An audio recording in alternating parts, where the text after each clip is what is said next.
4.75 गुणित 0.7 बराबर 3.325 है।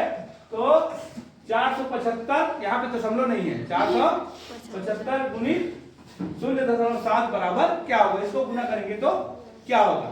तो ऐसे सवाल में आपको ध्यान देना है, ये गुना करके दिया ना, इसको ध्यान देना है, इसमें और इसमें कोई फर्क तो नहीं है। देखो 4 7 5, 4 7 5 और ये 7, ये भी 7 है कि नहीं है। तो इसको गुना करेंगे तो ये आएगा, तो इसको गुना करेगा तो ये भी वही आएगा, आएगा कि नहीं आएगा, आएगा। तो ये भी यही आएगा, बस दशमलव को फर्क आएगा, ठीक है ना। अब देखें इसको गुना किया तो कितने अंक में दशमलव लगा है, 1 2 3, कैसे लगा है वो, 1 2 3, इसमें दशमलव बाद 1 अंक, दशमलव बाद कितने अंक, 2 अंक, तो टोटल कितना अंक हो गया, 3। तो 3 अंक के बाद दशमलव लग गया है। और इसमें कितना दशमलव है, एक ही दशमलव है, दशमलव बाद 1 अंक है, तो 1 अंक के बाद दशमलव लगेगा, माने इधर आएगा, ठीक है। तो कौन सा उत्तर आया, पहला आ जाएगा।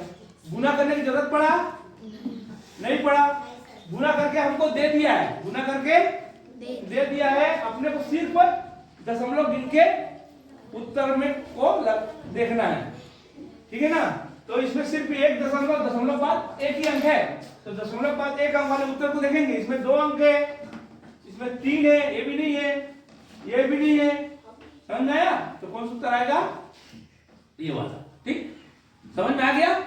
चलो अभी देखें, इससे पहले वाला प्रश्न था गुना का, और ये वाला है भाग का।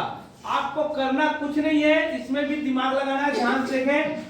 आपको भाग देने की जरूरत नहीं है, इतना घबराना नहीं है, क्योंकि नवोदय में सिर्फ दिमाग देखा जाता है, ठीक है ना। उसके बाद कितना दिमाग करेंगे। अभी देखो ये दिमाग वाली बात है। अब ये दे दिया है संख्या और ये इससे करना है भाग, तो आता है हमारा इतना, समझ में आ गया, ध्यान दे। अब भाग करने का मैं तरीका बता रहा हूं आपको। 4.854.3 है कि नहीं, और 3.3, इसको भाग करते हैं तो कैसे करते हैं, ध्यान देंगे। दशमलव बाद कितना अंक है, 1 अंक, तो यहाँ पे क्या लिखेंगे, 0, 1 अंक का 0 लगाते हैं, ठीक है ना। इसमें दशमलव बाद कितना अंक है, 1 अंक। अब ये 0 लगाने का मतलब क्या है, दशमलव खत्म। अब इसको हम भाग देते हैं, तो 10 में 10 तो खत्म, है कि नहीं। अब इसको भाग देते हैं, उत्तर कितना दिया है, देखो आपको ढूंढना नहीं है, ये आपको दे के रखा है, जानना किसका है आपको, इसका। तो देखो इसको देखिए कैसे, 4.853 बटे 3 सबसे पहले क्या करेंगे, आपको दशमलव को हटाना है, दशमलव को हटाना है, ध्यान दे। दशमलव का 1 लिखते हैं और बाकी का 0, बाकी का तो कितना 0 लिखेंगे, हो गया, दशमलव आप हट गया। आप जानते हैं दशमलव हटने के बाद भाग दिया तो कितना आया है, आया कि नहीं आया, दशमलव हटने के बाद भाग दिया तो कितना आया, 1471, तो दशमलव हट गया, ये भी कितना आएगा, 1471। अब ध्यान दे, ये 1000 है बटे 1000 है, तो कितने अंक में दशमलव लगेगा, 3 अंक, 1 2 3, तो यहाँ पे आएगा दशमलव, तो कौन सा उत्तर आ जाएगा आपका, पहला, ठीक है ना। आपको भाग देने की जरूरत पड़ा क्या इसमें, नहीं, सिर्फ भाग कितना आएगा वो दिया हुआ है, सिर्फ दशमलव लगाना, ठीक है ना। हम जानते हैं इसको भाग देंगे कितना आएगा करके, जानते हैं नहीं जानते हैं, कहीं जानते हैं, यहाँ पे खुद दे दिया है, तो इस तरह से आपका ये आएगा, ठीक है। चलो तो इसमें इसको बोलते हैं प्रतिशत, क्या बोलते हैं, प्रतिशत, इसके बराबर है, क्या है पूछा है, प्रश्नवाचक माने क्या है। तो आप लोगों को बोला था किसी का भी प्रतिशत निकालना है तो क्या करना है, गुना 100 बताया था ना। लेकिन इसमें ऑलरेडी पहले से प्रतिशत दिया है, उसको करना है बटे 100। समझ में आ गया। इसको बटे 100 करेंगे तो क्या हो जाएगा 26.2, ये प्रतिशत की जगह करना है बटे 100। समझ में आ गया, इतने करना है।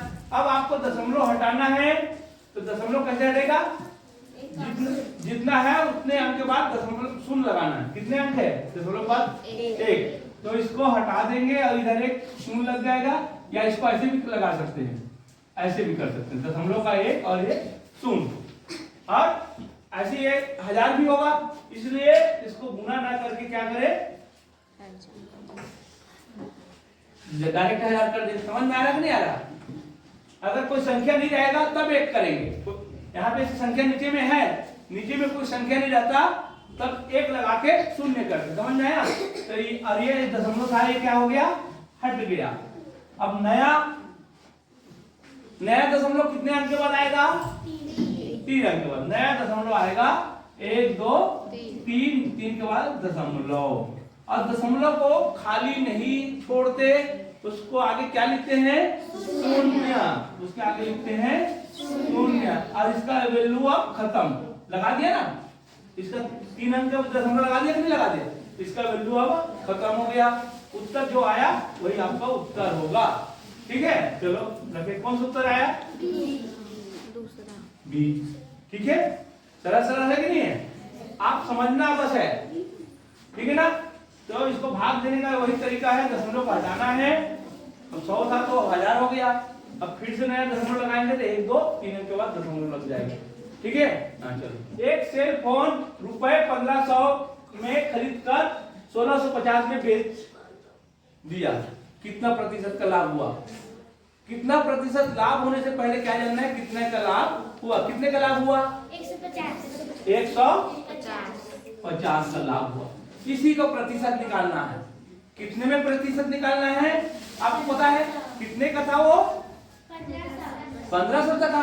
1500 का था तो इसको नीचे लिखना है। समझ में आया नहीं आया। 1500 का फोन था, 150 रुपया लाभ मिला। समझ में आया, निशान नहीं लगाना रे। हाँ, अब प्रतिशत कैसे निकालते हैं आपको पता है, गुना 100। बस यही करना है।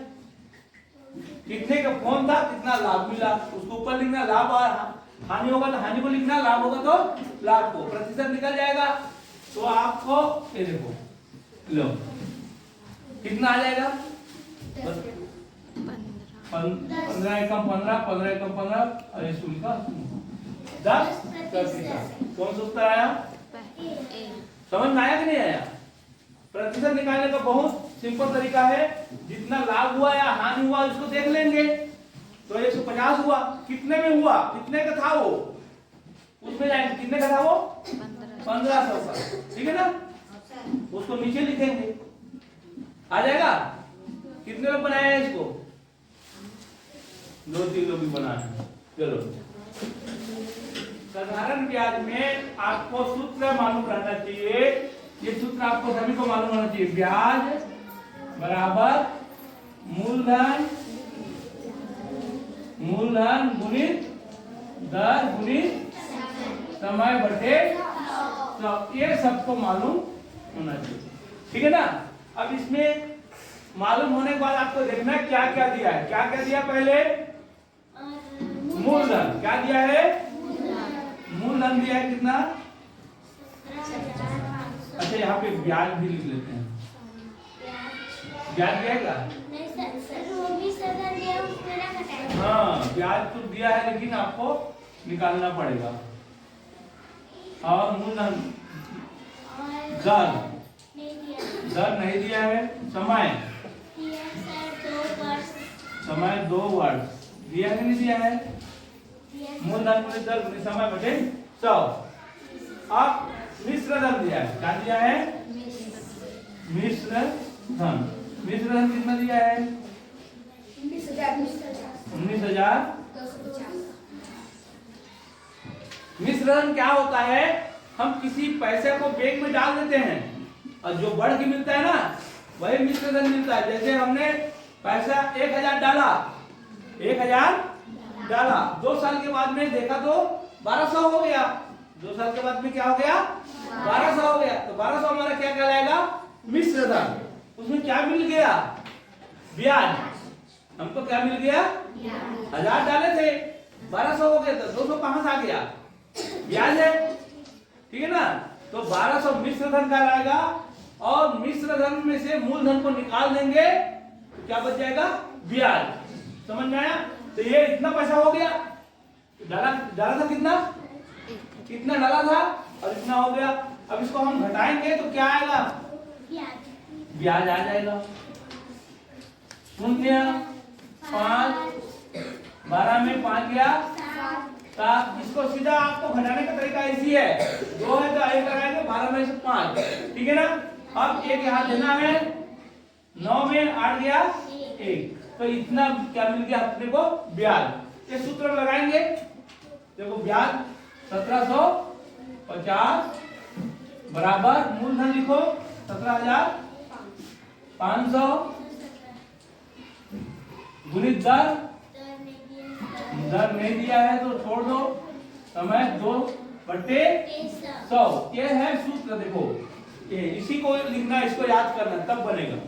अब दर को निकालना है, दर को निकालना है, तो ये दोनों कहां आ जाएगा, इस साइड में, ठीक है ना, नीचे। और ये कहां चला जाएगा, इधर। तो उसी को हम करके लिखेंगे 1750 गुणित 100, और ये दोनों नीचे आ जाएगा 17500 गुणित 2, ठीक है ना, बराबर क्या बच गया, दर। क्या बच गया, दर बच गया।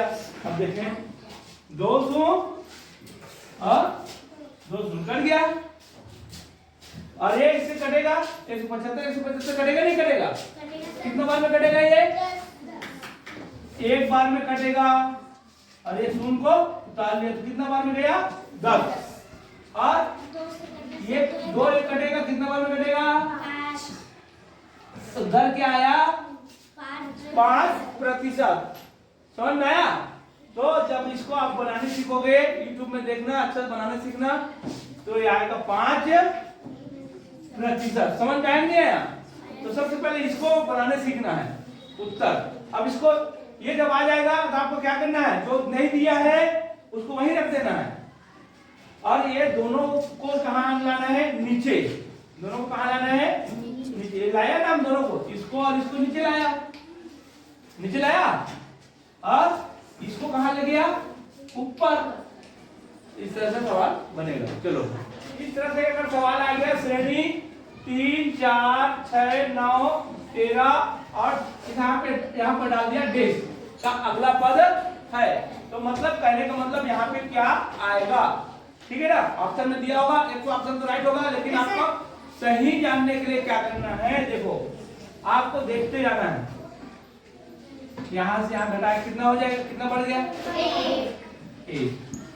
यहाँ से यहाँ कितना बढ़ गया, 2 बढ़ गया, 3। अब आपको इतने में समझ में आ गया कि कैसे बढ़ रहा है। इसमें 1 बढ़ा, 2 बढ़ा, 3 बढ़ा, इसमें कितना बढ़ेगा, 4 बढ़ेगा। अब क्या कितना बढ़ेगा, 5 बढ़ेगा, कितना हो जाएगा, 18। हमारा उत्तर आ जाएगा। तो आपको दिमाग लगाना है क्या क्या क्या हो रहा है ना, लाइन से देखेंगे क्या हो रहा है, पता चल जाएगा। चलो अगला देखो। दोनों अभाज्य है क्या, नहीं। अभाज्य मतलब क्या समझे आप लोग,